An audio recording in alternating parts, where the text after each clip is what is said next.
কথায় আছে না, ভগবানের ডাক না আসলে ওনার দরবারে যাওয়া যায় না। সো হাই এভরিওয়ান, ঘড়ির কাঁটায় এখন বাজে রাত 12টা আর আমরা সবাই মিলে এখন বেরিয়ে পড়েছি world largest Krishna temple ISKCON মন্দিরে মায়াপুরে যাওয়ার জন্য। শুধু আমি আর অরূপ নয়, আজকের আমরা সবাই বন্ধুরা মিলে মায়াপুরে যাচ্ছি। মায়াপুরে কিভাবে যাবে, কোথায় থাকবে, কোন ভবনে মহাপ্রসাদ গ্রহণ করবে আর কত খরচ পড়বে, এই সব কিছুই বলবো এই ভিডিওতে। মেছেদা থেকে ট্রেন ধরে সোজা চলে গেলাম হাওড়া। অনেকদিন পর আবার সব বন্ধুরা মিলে ট্রেন জার্নি করে কোথাও ঘুরতে যাচ্ছি। ভোরের সূর্যোদয়টা কি ভালো লাগছে তাই না? অনেকদিন পর সূর্যোদয় দেখলাম, কারণ বাড়িতে থাকলে তো 9টার আগে ঘুম ভাঙেই না। দেন হাওড়া থেকে সকাল 5:22 কাটোয়া লোকাল ট্রেন ধরে সোজা চলে গেলাম নবদ্বীপ ধাম। কিন্তু ট্রেনের মধ্যে সকাল সকাল কার দর্শন পেলাম দেখো, গোপু সোনার। দেখেই তো মনটা একদম আনন্দে ভরে উঠলো। তারপর ওখান থেকে টোটো ধরে পৌঁছে গেলাম বড়াল ঘাট বা নবদ্বীপ ঘাট। ওখানে আমরা ট্রাই করেছিলাম নবদ্বীপের ফেমাস লাল ক্ষীর দই ও পুরি, যেটা খেতে খুবই সুস্বাদু ছিল। তারপর লঞ্চে করে ভাগীরথী ও জলঙ্গি নদী মিলনস্থল দেখতে দেখতে হঠাৎ মেঘের ভিতরে দেখতে পেলাম ওয়ার্ল্ড লার্জেস্ট কৃষ্ণা টেম্পল।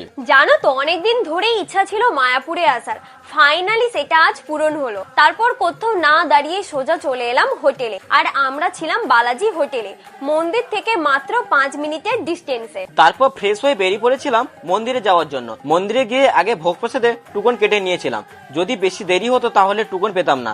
আর হ্যাঁ, আমাদের সবাইকে কেমন লাগছে বলে কিন্তু। দেন আমরা চলে গিয়েছিলাম গদা ভবনে প্রসাদ গ্রহণ করার জন্য। আর হ্যাঁ, তোমরা যদি ডিটেলসে কিছু জানতে চাও, যেমন গদা ভবনে ভোগ প্রসাদের টিকিট কত করে, ভোগ প্রসাদে কত রকমের পদ রয়েছে, তাহলে অবশ্যই কমেন্ট করো। প্রসাদ গ্রহণ করার পর আমরা চলে গিয়েছিলাম আশপাশের কিছু সাইট সিন ঘুরে দেখতে।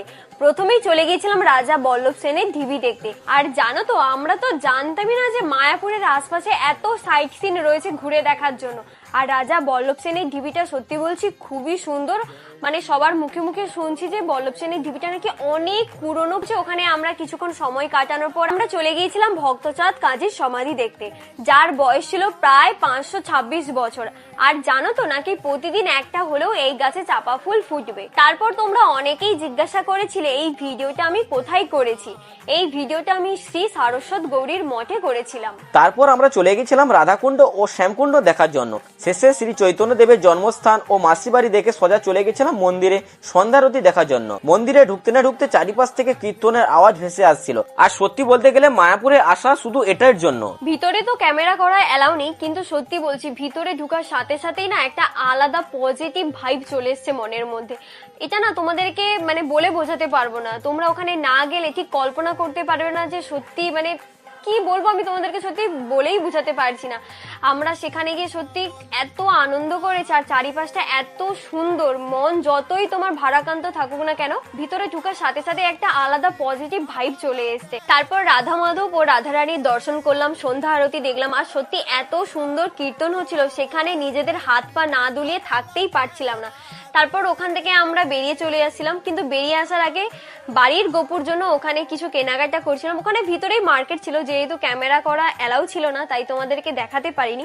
তোমরা যারা যারা মায়াপুর গিয়েছো, মন্দির দর্শন করছো, তোমরা তো অবশ্যই জানো। তারপর সবাই মিলে চলে গিয়েছিলাম গোপী ড্রেস কিনতে।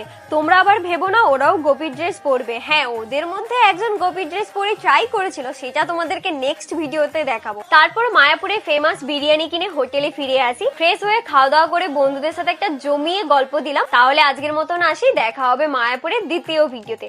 আর নেক্সট দিন আমরা কিন্তু খুব এনজয় করেছি, সবটাই তোমাদের সাথে শেয়ার করব। দেখতে হলে অবশ্যই কিন্তু আমার এই পেজটা ফলো করতে হবে।